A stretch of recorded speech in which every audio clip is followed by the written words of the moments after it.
Evening beauties, welcome to Free Flowing Thoughts. Tonight's special guest goes by the name of Bruce, otherwise known as Rodney Bruce, and the topic of the hour is the autobiographical life of Bruce. Hi, good evening, how you doing? Okay guys, happy Wednesday. My name is Silva. If you're new to this page, I am your host. Tonight's guest speaker goes by the name of Bruce, otherwise known as Rodney Bruce. The topic of the hour is the autobiographical life of Bruce, how he overcame prostate cancer, pre-diabetes, and so much more. So that's going to be the topic of the hour today. Yeah? Hi viewer, how you doing?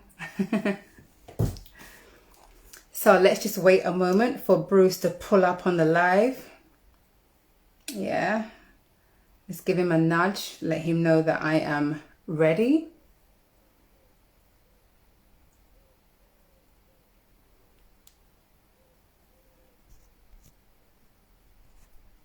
Okay.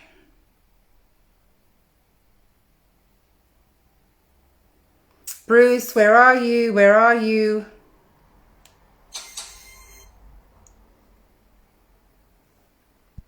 Hi. Okay, so I'm waiting for my guest speaker who I told that I was on the live. Maybe he's gone shopping, lastminute.com, in the last few minutes. As in, I'm taking the mickey when I say that. Okay, let's see where he's at.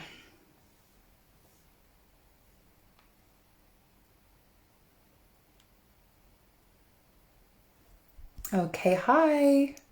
There you go, Bruce. We thought you left the country. Okay, Bruce, so let's just bring you straight in. Shall I come get you? Let's see. Okay.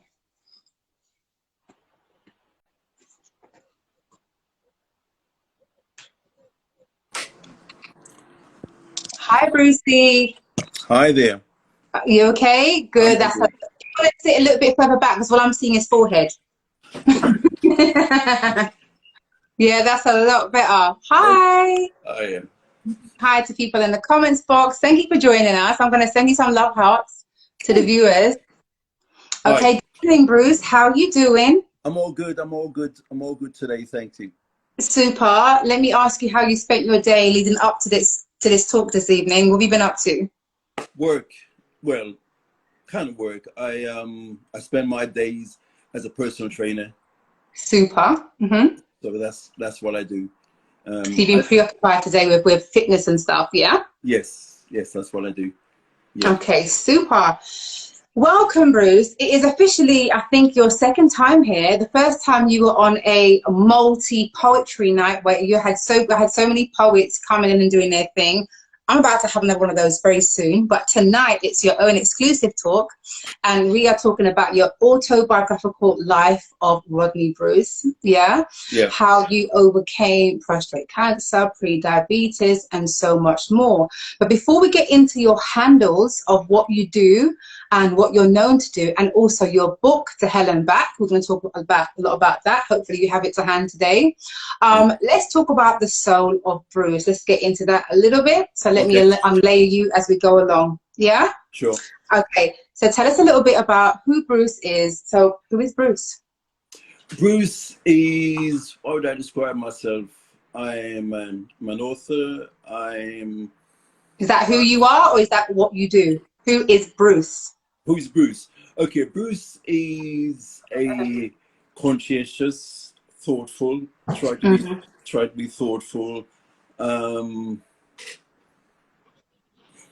I was careful, I wouldn't say careful. Okay. Very open minded, very open minded. What are you careful about? Let us know. No, not. I used to be more fearful, but what I've been through the last 3 years or so, I'm very open minded to everything. Yeah, so fearful, definitely no. Careful, a little bit, but fearful, no. Okay. And I'm just someone here who's feels very blessed, happy to be amongst my family and friends. And I wake each day with a smile on my face. That's amazing. And I've learned never, ever, ever. And in 3 years, I've never woken up and complained about a single thing. I've learned that. Okay. Yeah.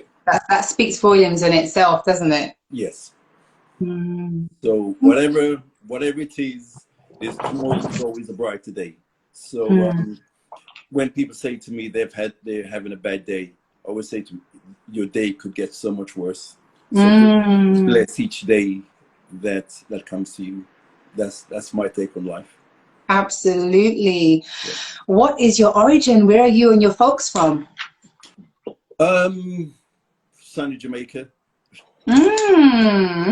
Were you born there or were you born in London? I was born in Jamaica. Oh, was you? Yes. Oh my goodness! I would never guess by your accent. Yeah, you learned well, didn't you? So what age were you when you came over to the UK? I was 11. Wow! Yeah. So you're a real original yard man, eh? I'm surprised, baby. Yeah. Oh. What was you like as a little boy? Tell us a bit about the younger Bruce. The young Bruce. Okay, I grew up with my grandparents, and I was so blessed to have a grandfather who encouraged me to be the best that I possibly could be, never to accept defeat in anything at all. And that was instilled in me at a very young age. That's amazing. Yeah, never take no for an answer, and whatever opposition you find, there's always a way around it. Never ever give up on anything. That's the beautiful thing. Are your grandparents still with us? Unfortunately, they died a few years ago, but my grandfather, he lived to be 100 years old and 6 days. You're kidding me. That's amazing. When I go back to Jamaica to see them now and then, and when he was in his 80s, he said to me, I'm going to be the master. And I said, what do you mean the master? He said, time is the master. I'm going to live to be 100.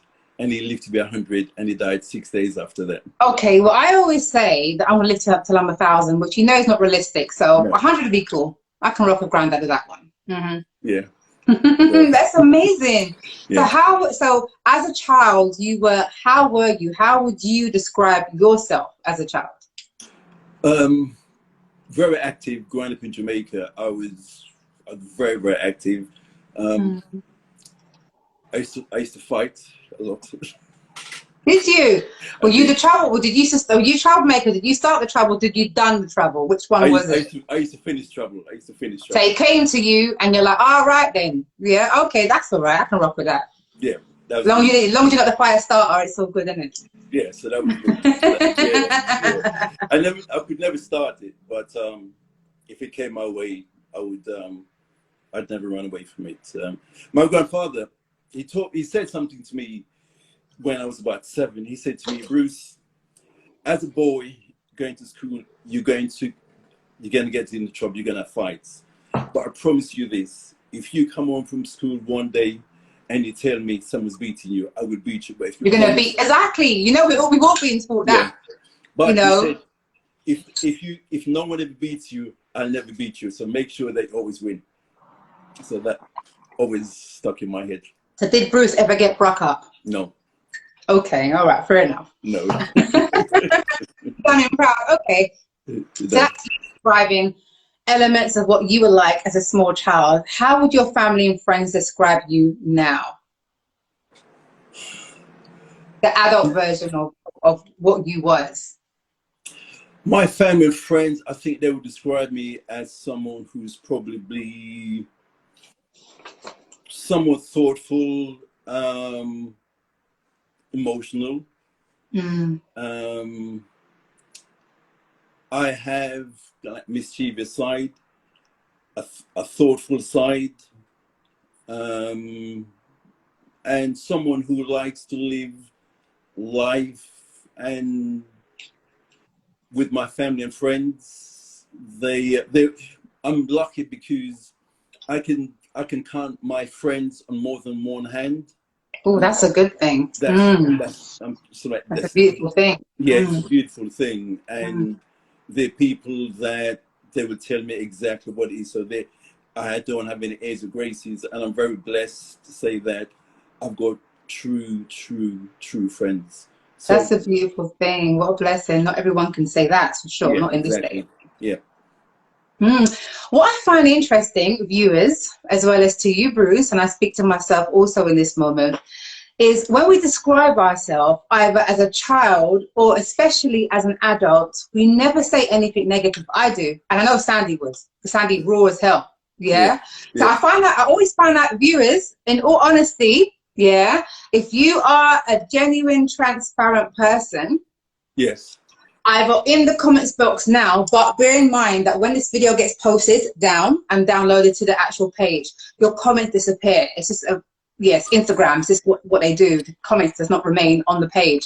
So when the video gets downloaded, that's when you can add comments to your thoughts or what you thought of the live. Now, if you guys are truly transparent or want to at least develop, okay, evoke the transparency within you, tell me one negative thing about yourself.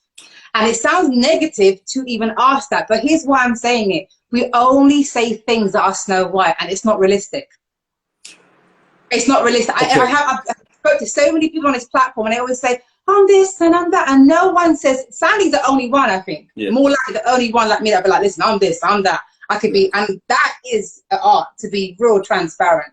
I'm transparent. I have There's got to be a negative side to everyone, or a tolerable side that people, your friends or your family will be like, this is Bruce or this is Silver. You know, everyone has a yin and yang. Tell me something that isn't typical and expected that maybe your partner, your children, your neighbor, your whoever would say, there's a side to Bruce. Give us a snippet that's not predictable. I have an issue with authorities. So you rebel against authority, or in authoritarian anything. I'm really cool to get along with, but I snap easily if someone shouts at me, and it has always been there from a child, and I've tried to control it over the years, but okay. It's a terrible thing, and I turned into the worst person ever from when I lose my temper. There's going to be reasons for that. Just pause for a moment for me. Sandy, my reliable transparency, yeah, definitely Sandy's going to be real. I can be very volatile. This, you know what, I must say, and I'm going to do this today, I'm going to interact a lot more with you guys, yeah? So this life flows in authenticity of free-flowing thoughts. It is a real art to be able to say something that someone else would say, or you take the power away from that person in saying. So if someone's a bitch, for an example, if I said, which I'm not, I can be, but I'm not that, a bitch in general. If I said I'm a bitch, I'm what? It would take the power away from you saying it, because you're so honest with yourself. And that's what I appreciate with people like myself and Sandy. Sandy just keeps it 100. And I think it makes people uncomfortable when you're so real with yourself. But I find it arousing that people can be like, this is who I am, and what the fuck? Subscribe to me or unsubscribe, and I'm just saying. Anyway, so you rebel against authority. Is that a childhood thing? And there's a reason for that, isn't there? I've met people, there's a reason for that, yeah? I don't know what it is. I guess it didn't really come out as a child growing up in Jamaica, but coming to this country, I was brought up by a woman, my mother. She was my mother, father, everything. So she was a person that I looked up to so much, and I would not accept, if she did everything for me, I would not accept a man shouting at me. So I guess I have a thing for females. I can take it from a woman, but not from a man. And even when I was at school and we went to this army thing to see if we wanted to join the army, and I tried it. and it was a case of people shouting, telling me what you can do, and I left because I was only 15, 16, but I couldn't handle another man shouting at me. Whereas if it was my mother, it's what it is. It's what it is. It's Well, just you know, Bruce, there is a lot of males, acquaintances and friends included, that cannot take my kind of, you know, I'm quite territorial. I can be quite I'm very militant, super loving, but I'm very militant. And I find that men in general are always delightful of me until I switch on that side, and they cannot take it. So I think, in all honesty, a lot of men just tend to not be able to take talk. That's especially for a woman like me. I'm very, you know, I'm a okay. whole So lot of woman. But according to Sandy, Sandy says, "Hi, Vincent. How are you doing, friend?" Sandy says, "I'm a whole heap of trouble, a problem. Sorry, but I'm lovely. Yeah, this is why I love Sandy. Yeah. okay, Okay. Hi, guys. Today I'm going to interact with you a lot more." And I'm going to find moments in between this live to go back and forth with your comments. So we've just done a warm in. Let me recap for the viewers that's just joined. And if you're new to this page, my name is Silva. I am your host for the night. Today, joining me is Bruce, otherwise known as Rodney Bruce. Topic of the hour, the autobiographical life of Bruce, how he overcame prostate cancer, pre-diabetes, and so much more. Yeah? yep. So, Bruce, I'm going to ask you two more warming questions, and then we're going to get into the layers of your journey and what inspired you to write the book, To Hell and Back. Okay. How about that? Yeah. So, two more spinning questions for you is, who are you when no one is watching? When nobody's watching, I'm someone who gets up. I'm dancing all the time. My salsa. I put my salsa music on. Ooh, And okay, like a man who can dance. that's my thing. Mm-hmm. I'm someone who gets up 3 o'clock in the morning to do my writing. That's my other buzz. So those are my two passions that completely away from the limelight or whatever. It's those, I just enjoy doing them. And there's nothing else about you that you'd say that you are when no one is watching. It's all glitter and gold with Bruce, yeah? No, oh God, no. I want some dirt. I'm a troublemaker tonight. No. Well, what do I do? Don't. What do you do? Do you pick your nose? You leave your toilet seat up? What you do? Tell me some dirt. No, I don't leave the toilet seat up. No, yes, I do. Okay, we never living together then. No. So out of that, I try. I don't always succeed. I try to connect with my friends. That's who you are when no one's watching, yeah? Send them messages and leave messages. Yeah, I'm just trying to think when no one is watching. Yeah, those are my two things: my salsa dancing and my writing. Because I spend a lot of time with my job. Okay. I get there sometimes 8 o'clock in the morning, and I'm there till 10 o'clock at night. So I spend some. You're lucky I'm not your wife, but I'm a whole second job. No, but I love it. I actually do. I love it. Are you hearing me, people? He's lucky I'm not his wife. That's a lot of time at work. And when you come home, I'm a second job. But it's not work. It's not work. It's not work. It's not work. No, All right. So one last spinning question. What thoughts keep you awake at night? Nothing. Ooh, that's good. My head hits the pillow, and within a minute, I'm asleep. Oh, lucky you. I'm a whole novel up here, I'm telling you, every night. Okay, Bruce, let's get into your autobiographical life of Bruce. Guys, hi. I'm going to send you some love before we get into the layers. Today I'm going to mix it up a little bit. Usually I'm a lot more rigid with getting straight into the layers of the conversation. But hey, let's loosen up tonight, okay? Bruce, today's your autobiographical. Where would you like to start in regards to the journey of your entire autobiographical journey, and perhaps right from the beginning, and then we can go into the leading of what inspired you to write your book. I was doing a job in the building trade. I've been in the building trade for the best part of 30 years. Right. When I first started doing it, I absolutely loved it. It meant traveling all over England, all over Europe, went everywhere. Mm-hmm.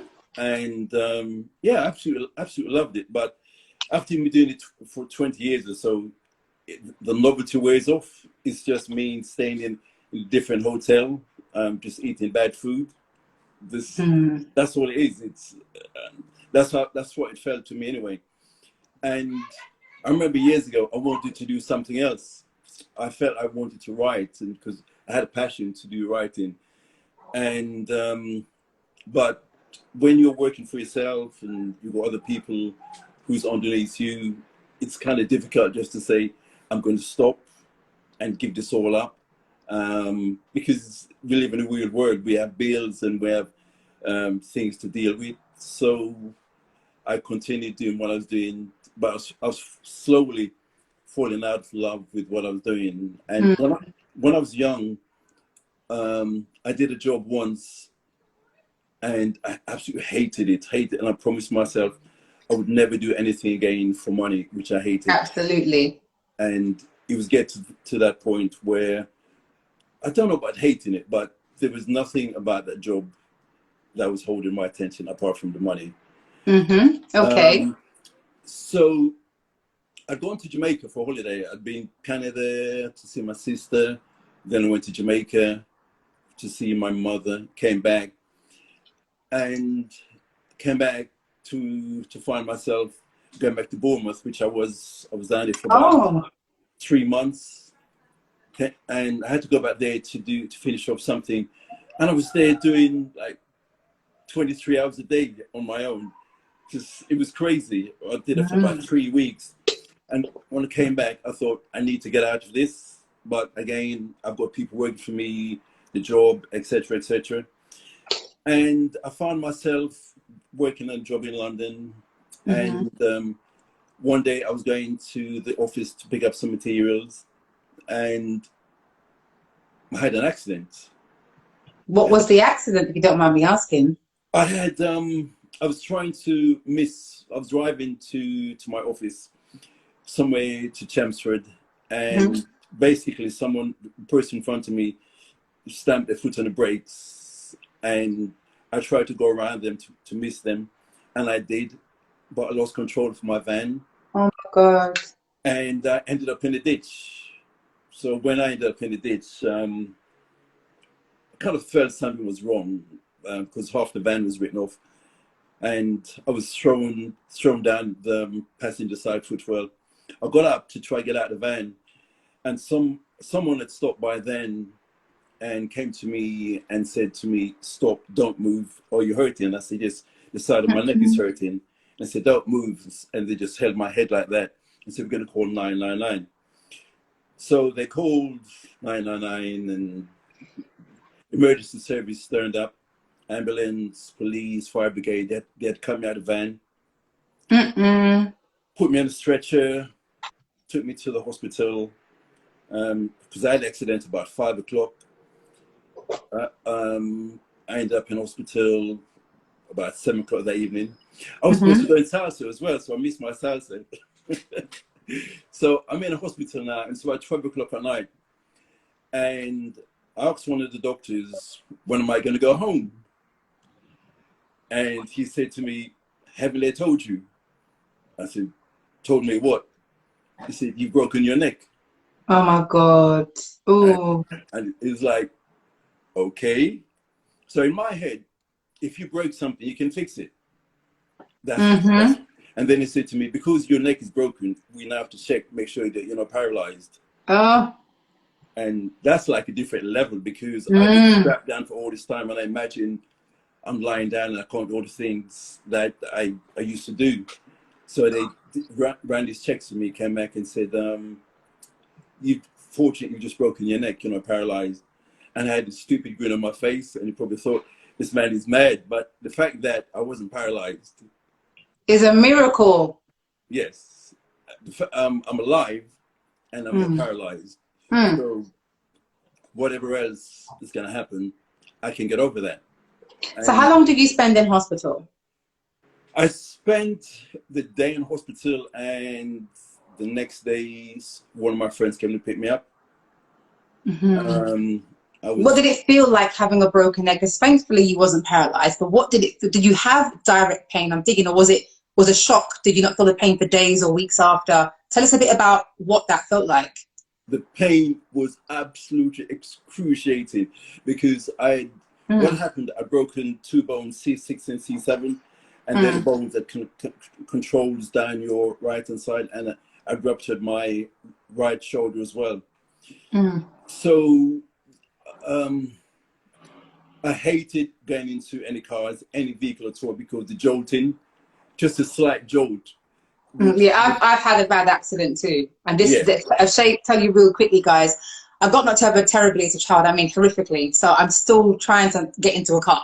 Yeah, as in a driver. Literally, it was so traumatizing. I broke a lot of bones. But some years ago, over 10 years ago, I was in the loft, and the loft collapsed at me, and I fell through. wow. Yeah, and the doctor's like, "Girl, you strong." Like, but I have chronic. You wouldn't know by seeing me do all this, but every day for the last few years, I have chronic neck pain. I mean, agony, day and night, seeing non-stop specialists. So I'm just wondering what you felt like breaking your actual neck. I said I kept away from public transport as much as I possibly could. Mm, I had my neck brace and everything, and I was very cautious. And when I used to go places, someone said, "Can I give you a lift?" I said, "No, I'd walk because I'm not going to put wow. up with the jolting." And I remember I had to go to the city one time, and I always try to miss the crowds. But this day, I went to a hospital and I got stuck there. Coming back, I'm on the train and I'm standing, and the train door closed, and I wasn't in far enough, and it hit me in my head. Tears came. I wanted to It faint. slams both sides of your head. Yes, Bruce, really? the tears, they just came. That must have been crazy painful. I cannot tell you how painful that was. I Oh cannot, my God. I Have you cannot. had any lasting effects due to that? No, um, it was just a severe pain that went all the way through my body. Mm. Did And that you both have the pain in your neck though, due to the impact? yeah, and people saw me crying. I couldn't help it.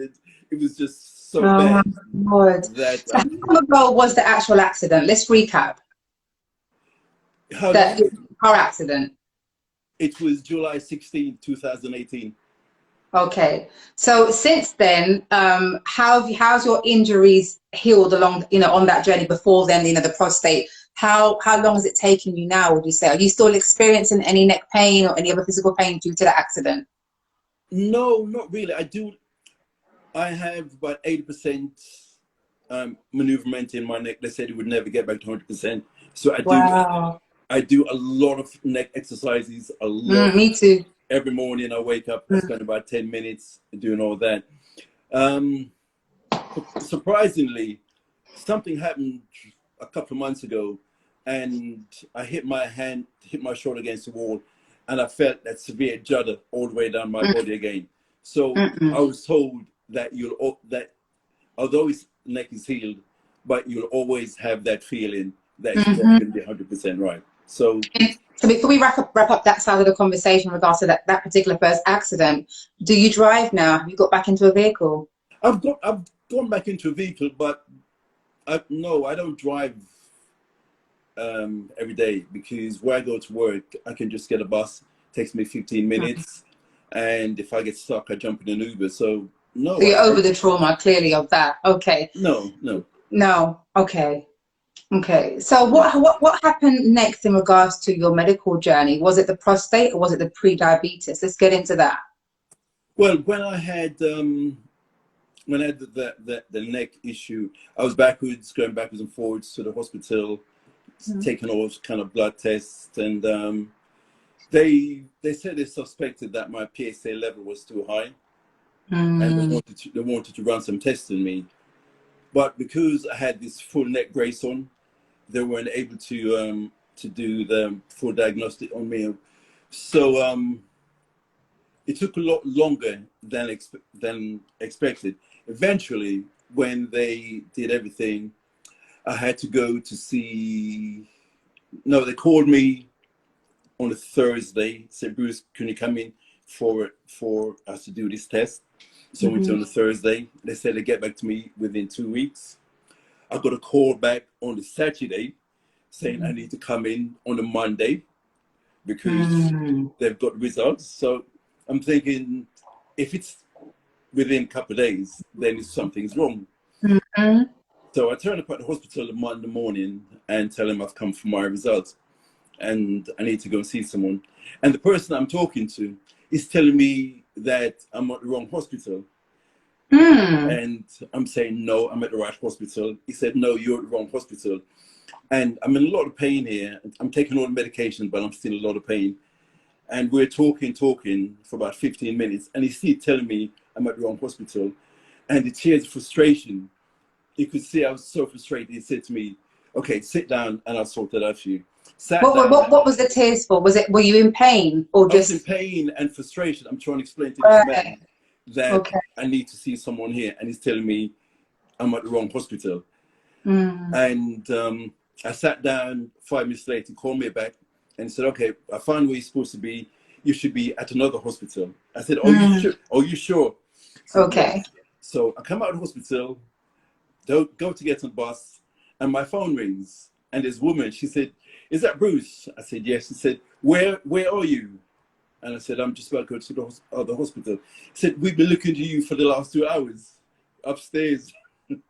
So you were in the right hospital? I was at the right hospital. Okay, so fast forwarding, what happened? What happened? You poor thing. What happened? So, after going to see this man, he said, we're going to send results to the other hospital. You need to go there. So I went there a couple of days later, and the doctor sat me down, and he said, I have the results for you. So in my head, I've already got cancer because you wouldn't go through all this. And he said to me, unfortunately, you've got prostate cancer. So I said, okay, what do I do about it? And he gave me the three choices. Fortunately, it was caught at a very early stage. And I went through all the procedures, and I had the operation October, November. And it's fine now. So that's amazing. So let's get into that a little bit. Although they obviously had taken the test, did you have any unusual symptoms? Is there anything you can share with us for anyone watching? Any symptoms, any reactions, any change of mood, any pain? Was there anything that triggered anything for you to say something's not right with me? Okay, so this is the thing here.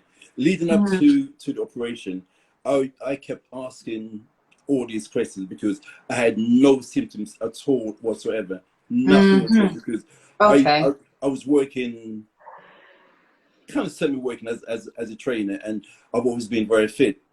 I had no symptoms whatever, and I remember going to have the procedure carried out the morning, and I said to the guy who was going to do it, I said to him that I feel really, really unlucky that I had no symptoms at all, and I'm here having this carried out. And he said to me, no, Bruce, you have it. Don't think of it like that. Think of it this way. You're fortunate enough to have caught it before any symptoms. When there are symptoms, that's when you have a problem. Wow, okay. Yes, but he said you're blessed to have caught it without any symptoms. So what can I say? I'm just very lucky.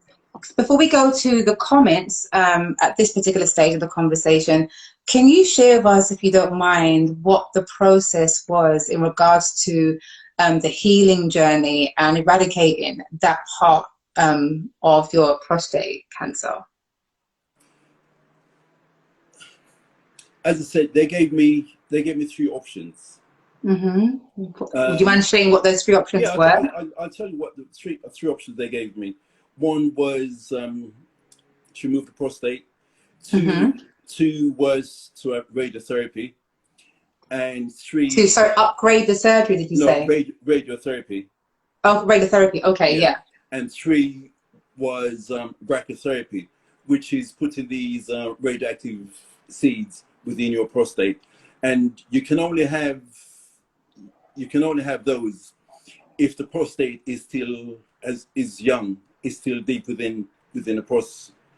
If the cancer is still deep within the prostate, when the cancer becomes larger and it comes out more, you can't have it, because if you have it, it's a 50-50 chance that the cancer might spread. Because I've got friends who wanted to have the same procedure, but the doctors told them that their cancer was right on the edge of their prostate, so they could have it, but it may not work, and then they will still end up having to have. So may we ask, what option did you choose? Because you've eradicated it now, you are free from the prostate cancer, am I right? Yes, I chose brachytherapy. And I said, this is radioactive seeds that goes within your prostate, and they radiate some chemicals for 8 months. And I had my PSA check 3 weeks ago.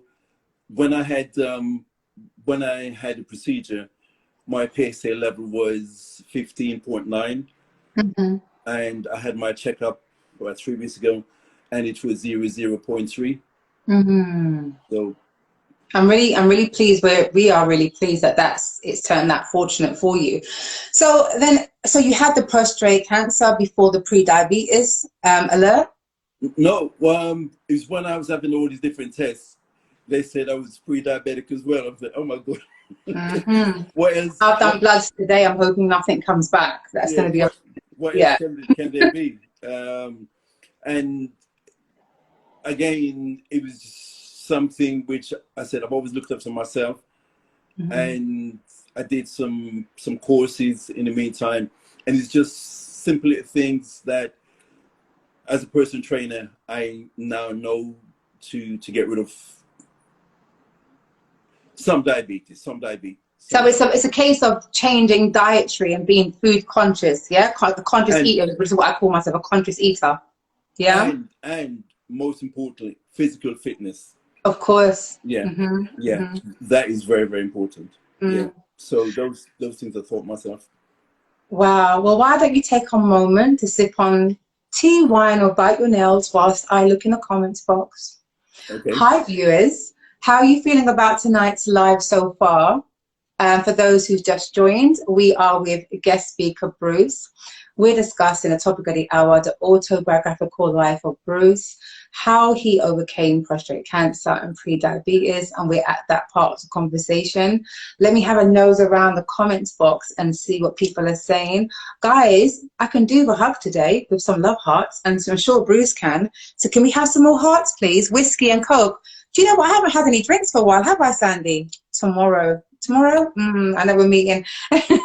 I've been on a little detox with myself. Yeah, let me see, Sandy, what you saying, girl? Okay. Sandy says, that was so scary when you told me it's in the accident. Thank you for the love hearts, whoever's sending it. Sandy says, thank you, Jar. Did Sandy just say Jar? That's amazing. I've never heard Sandy say God for anything. So, so that's amazing. We go back a long way. We go back a long way together. Yeah, that's amazing. Let me see. I'm sure there's something else. Sandy says, does things still function, or was there any after effects? Does things still function? She wants to know if you're a limp biscuit or if you're okay down there. Yeah, he's still a lion in the pen, apparently, Sandy. But we need receipts. I am 100% fine. Sandy, we need receipts, don't we? I'm so troublesome tonight, aren't I? We need receipts to know that Bruce is functioning correctly down there after the accident. That's what Sandy's asking. Well, Bruce, I am not. You know what? Let me change the subject. Let me adjust my glasses. Okay. Hi. Okay. So Bruce, what part of the conversation now, in terms of your journey, would, because it's medical, I would like you to have as much direction in this conversation, because it's your journey of medical, and I want you to also navigate where you're comfortable expressing. So after your so you overcame the prostate, and then here came the pre-diabetes. Yeah. Can I ask you, did you make any drastic dietary changes? In fact, what was your diet like before you found out about the pre-diabetes, and was there any changes that you made after? Much more physical workouts. The only thing is really simple. The only thing, two things which I changed. I used to have a bottle of Lucozade every day and a bar of Snickers. Every day, Brucey. That's why you pre-diabetes, boo. Yes, and Lord. I stopped, and when they checked me, they said you're pre-diabetic. Do you want to do any medication? And I said no. I'm just going to sort my own problems out. And I cut those two things out, and I started. You have a little treat now and again, though, like once a month, like me, a little bag of crisps. Yeah. I don't starve myself. Yeah. I don't starve myself because I don't think you just need to be sensible. So I did that, and my reading when I went back 3 months later had dropped by 6 points. They said no. They said they'd never seen anyone dropped by that much before. So what's your dietary like? I mean, are you a meat eater? I eat everything. Right. So you're general. I don't eat cheese. I don't eat pork or turkey, but I eat everything. Well, amen to the pork. Okay. No, I don't touch that. But no, my dietary food plan is very good. I drink wine, have a piece of chocolate. My food is very colorful, very rainbow, very colorful. Can you say that for me again? Say chocolate for me. Chocolate. I know you're Caribbean now when you say it like that. Right, guys? When a man says chocolate, you know he's Caribbean. You know he's not from London when we say chocolate or chocolate. That's cute. Okay, so what's your favorite chocolate bar? Tell us.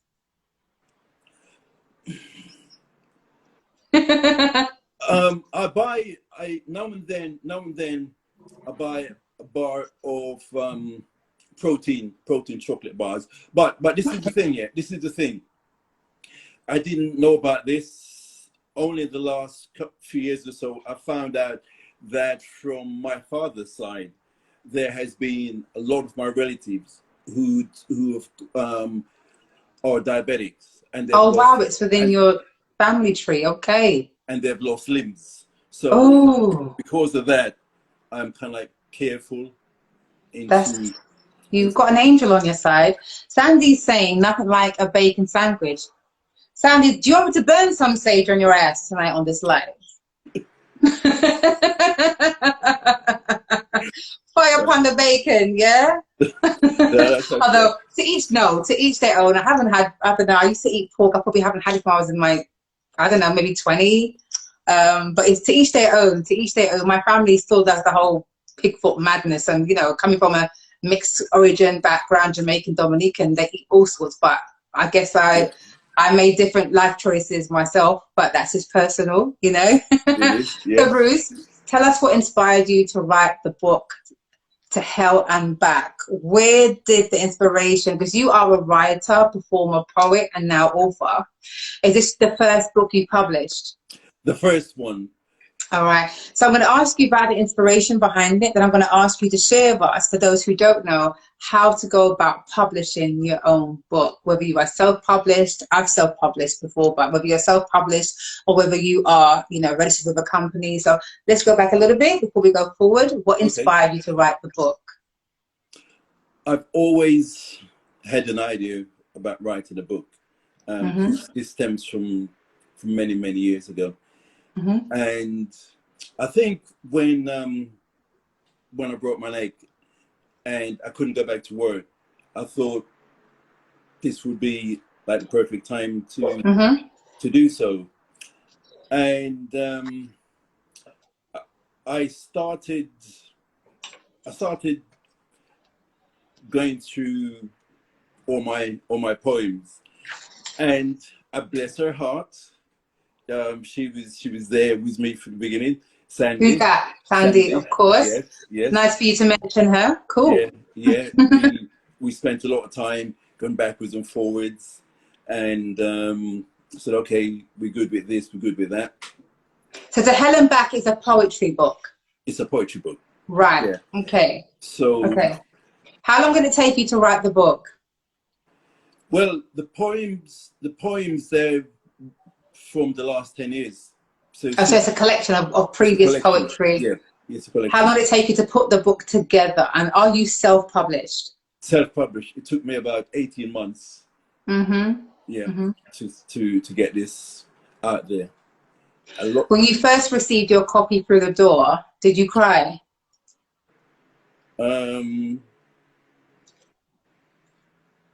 I didn't actually. No. You surprised me. No. It's such an achievement when you actually have your own product and you're like, this is what you did, and like comes through the door and you kind of unlay and you think, wow, I did that, you know. So I wondered what it was like for you. No, I tell you what made me cry.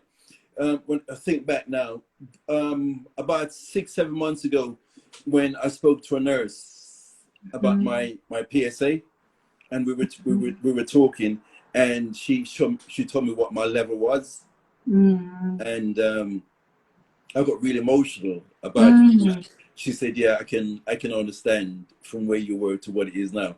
Yeah, but I try not to. But I was incredibly pleased and happy. But the book is just a part of. I've got like 4 things which I set out to do. So the book is like part 1. When I've gone to part 4, then I'll sit down and some tears. So you're gonna have a sequel? Huh? Have multiple books? No. So my plan was to write a book, write a song, write a play. I'm writing a play, and write a script for a movie. Okay. Those are my 4 things. Ah, okay. So share with us a little bit about the process with publishing. So you've written it. So let's say you've got your little manuscript. What was the steps that you took? Just for those who may be considering putting a book together, if you can give any feedback and share what the process is. Long. I said Sandy helped me at the beginning, and then what happened? I got myself an editor. Sent her the poems. She returned them to me, and she said some of the poems in there, they're erotic. You can't put them in there. That's not true. That's not true. I done it. I had the most erotic poetry in mine. Yeah, but she said, no, do you want your book to be in schools? I said, yes. She said, well, you can't have them. Oh, then definitely not. Of course not. So then, yeah. I had to take them out and put some other ones in, and she edited them, sent it back to me, and between sending them back to me, I then had to work with my sister Dawn in Canada to go over them again, because it's some of them wasn't right, and we spent a lot of time doing that. Wow. Okay. So we finished, we almost finished that, and we'd gotten someone who was going to publish it for us. But this person, he wanted to have control over publishing rights, and what he said was he would get us this marvelous deal, whatever. But and who was he? Because he obviously, if you're self-published, he wouldn't have that right. This is why I would like you to explain to viewers. If you are self-published, guys, you own all of your rights. The company, the Amazon or Waterstone, they simply sell it for you as a product. Yes. If you actually want your book to be signed, that is where they can say, let's change the name, pull out this whole middle bit, change. So many people, it's very snobbery in that world, it can be. So if you say that you are a signed writer, people tend to take you a lot more serious because, oh my God, you were signed, you were chosen, but they have total control over you. Yeah, they can change your whole narrative in your book. Yes. Whereas if you are self-published, which is easier and more trendier now, then no one can tell you what to change. Well, that's what this particular person wanted to do. And I asked him a simple question. How do I know how many books get sold each month? Whatever. And he said to me, I would let you know. So, but was he a company? Was he, it doesn't sound right. No, that's what I'm saying. He was just someone that was recommended. And in the end, I just said no. I'm not going to go down the road. So Dawn and myself, we went back and forwards, and we found many different people who helped us to put it together. I remember sending the book to someone. The poems, I sent the poems to someone, and he said he loved the poem so much. Would I mind if he put some pictures with the poem? So I said no, that'd be brilliant. So he sent me 10 poems with some pictures put together, and it was beautiful. And I said, okay, I'm up for this. Okay. He finished the book, then he sent it back to me. This is the thing here. Listen clearly now. I wanted a book to be shown that it was written by a Black person. Okay. That was very, very. And how was you going to make that clear? In the pictures, what he put, the book is divided into 4 sections. Section 3 is about love. Sorry. Repeat that, please. Section 3 is about love. Okay. Which is the biggest part. And in that section, anything about love, he had no Black people in it at all. None. Okay. So were you specific on what you wanted? No, but if you read a poem and it says your sweet ebony skin. Okay, right. And so what may I ask what race this person was, so I can make sense of what you're trying to say to me? No, he was a white guy. So okay, so you felt like you made it more westernized for you as opposed to identifying your Black culture. I asked him a question, why couldn't you find any pictures to portray Black love? And he said to me that no one wanted to read a book about Black people loving. Bruce, you now know, as a self-published person, you don't let anyone have your rights or change your book. You do know that now, yeah? Exactly. That was a crazy thing for him to say when he's not signing you. Yeah. So I just said, yeah, you can't let him work on your work. Okay, so fast forwarding, when was the book published? What date? When was it released? There have been 2 releases. This is I released it about 2 months ago. And then I'm going to do a little bit editing to change the cover. Okay. So you've released it, now you're going to go make some changes and re-release it? Yeah, that's been re-released again. So did you have a launch, or? Sorry? Did you have a launch party, book signing, or you're going to do all that type of? I'm going to do all that when we come out of lockdown. I'm going to get out there and start promoting. Put myself out there. So what can we expect to see from Bruce? What, share with us what we can anticipate next with Bruce in regards to you, your life, your book, or your play that you want to write. Have you began writing your play? I have. Okay, can you share what the name of the play is? Where it will be advertised, displayed, shown, trailer? I'm writing for TV. Oh, okay. What's the play about? It's a play about a relationship, an unusual relationship. Unusual relationship forms between a husband whose wife has died and his mother-in-law. How this trust between them and come to just an understanding. It's very, very, very mixed. That's what it's about. Okay, so let me go to the comments. I think someone wants to share something with you or me or us. Where are we? What's that? Man Music. Loved hearing your poetry live over the years, Bruce. Absolutely, Sandy. Sandy says, let's hear a piece. So can we hear do you have your book to hand? Can you show us what that looks like? Let me see. There we go. Okay. And that's To Hell and Back, released 2 months ago, which is Bruce's first poetry release. So would you like to share any pieces from your book? And then you can tell us where your book can be purchased and so on. Okay.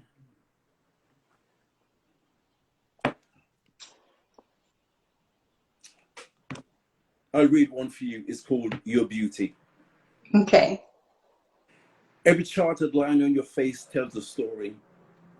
Your radiance is like a song with... Sorry, start again. There's noise out there. It's all right. Yeah. Every charted line on your face tells a story. Your radiance is like a song with a rift. It is memorable. It is repeated many times over. You remind me of a wave that has swept everything before it. I see in you my dreams, my thoughts. You're alluring. My eyes still takes my breath away. I constantly see the smile, the one that I tell you looks like a half moon. The sprinkled gray that you try to hide captures how beautiful you are. Your high cheekbones gifted at birth play a role in enveloping your heart. Even when you're asleep, you're a reflection of beauty. If I look deeply, I see that laughter line, the one that you look at it in mirror and touch. The low light and by your side cannot hide your beauty. I've been in a trance since the first day we met. You inspire me in days you cannot imagine. The vision of you sitting across the table from me, simple as those it may be, the moment never slips from my thoughts. I hold you account for all the love that is in me. That is lovely. I love the line where you say something like her smile being like a half moon. Yeah. That was lovely. I like that line. It's very nice. Did you write it for me, Brucey? Of course. Okay. Yeah, don't play. Okay, that was lovely. And you put some love hearts in the comments box. Thank you for sharing that piece. If there's another that you would like to share, feel free. If not, then we are happy with what you've shared. Let's see what your viewers have to say.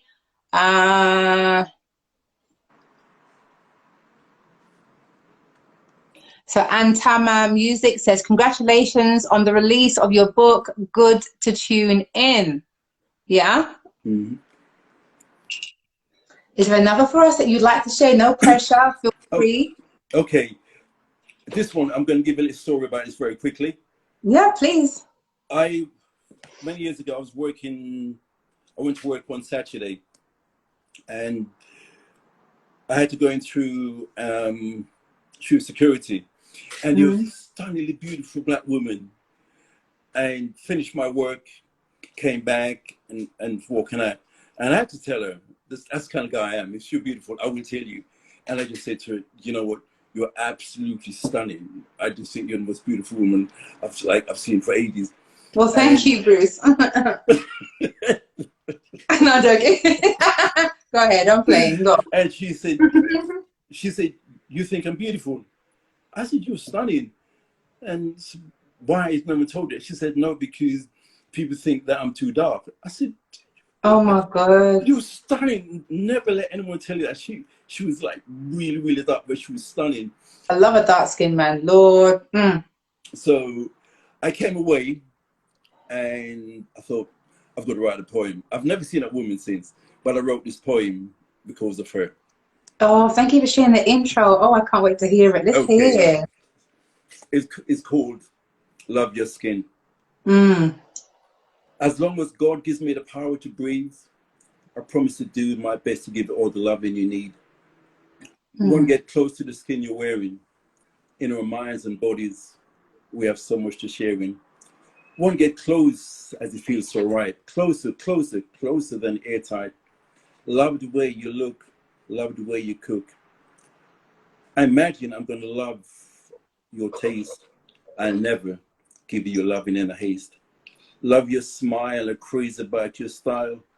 I'm loving all of you, and I hope you realize that I'm crazy about your beautiful eyes. Love to love and ready to begin, but most of all, I love the skin you're in. My desire for you is faultless. The smile on my face tells me that you're flawless. As long as we're loving, I'll never leave you alone. Never allow the sun to beat me home. For you, I have that feeling, got that buzz. Can you remember that emotion, how it was? They say happiness is a state of mind. Let us move forward, leave all the troubles behind. Now let's do something clever. Let's put your heart back together. First thing to do from the start, remove all that pain from your heart. First time I saw your time lapse, only walk when my heart gasped. The likelihood that we fall in love is like a hand in a perfect glove. Love to love and ready to begin, but most of all, I love the skin you're in. Thank you. I actually really love the title of Love the Skin You're In. Whatever skin we are in, whatever race we are in, it's a beautiful thing to embrace self. Bruce, thank you so very much. So as we wind down this live, is there anything you'd like to say or ask me? I just want to say, not to ask, I just want to say that I feel very blessed, very privileged to be here today. And I really, really appreciate my family and friends who stood by me when all my times of trouble and strife. And although I may not see them all the time, I really appreciate it. And I love you all, and thank you from the bottom of my heart. And let's catch up when this madness is over. That sounds lovely. I'm going to read 2 comments for you. Amory says, beautiful poem. And Mr. G, otherwise known as Ive, he says, great show this evening. Thank you guys for joining us. Bruce, it was lovely you stopping by and sharing your journey with us. Everyone has a story, guys. Absolutely everyone has a story. And I guess not everyone is ordained or destined to share their story, but it's a privilege for me when everyone, absolutely everyone, comes on here and shares their world and soul connects with me, which is my most humble gift, is soul connectivity. So on that note, Bruce, it was a pleasure. Thank you for sharing your words, your work with us. Where can they find your book? One last question. Where can they find your book? The book is on Amazon. It's easy to Okay. and Amazon. Yeah. Super. Amazon. Yeah. And it's entitled To Hell and Back by Bruce Rodney Bruce. Yeah? Bruce Cadogan, Rodney Bruce. Okay. Yeah. One last outro. What are your afterthoughts? Scramble that brain. Do you have any afterthoughts that you would like to share with us before we officially close the live? All that I'm doing, I see myself in a couple of years' time being in a position that I want to help. And I'm very, very conscious. It's just me. But I said in a couple of years, I'd like to be in a position that people will hear more about me. So just remember me in a couple of years' time. My name will be much bigger out there in a few years' time. Wonderful. The universe heard you. Yeah. Bruce, you're amazing. Peace and love. Please feel free to exit the live where you see that little X in the corner. Yeah. Namaste, Brucey. Thank you for stopping by. Much appreciated. Thank you so much. Peace and love. Okay. Thank you. Bye.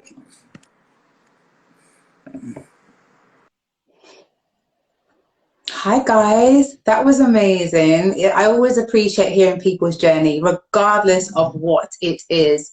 So guys, thank you for rocking with us and staying the entire hour with us. It was really enlightening and it's made me, my afterthoughts, let me share my afterthoughts. It's always a blessing when you've gone through some kind of a trauma and you've survived it.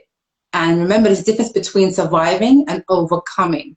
There's some things that we will always just survive, and there are other things that we will overcome. Okay, there's a difference. Either way, waking up every day is a miracle in itself. So guys, Friday, lock in and lock on. I have a beautiful lady coming on Friday. I'm going to send a promo out. by Friday morning, look out for it. She is a magical woman called Velvet. She does tarot reading and all sorts. She's just a colorful bundle of magic, and I can't wait to speak to her on the live. But I won't give too much away until you see the promo on Friday. Guys, peace and love. Good night, blessings. Thank you for joining me.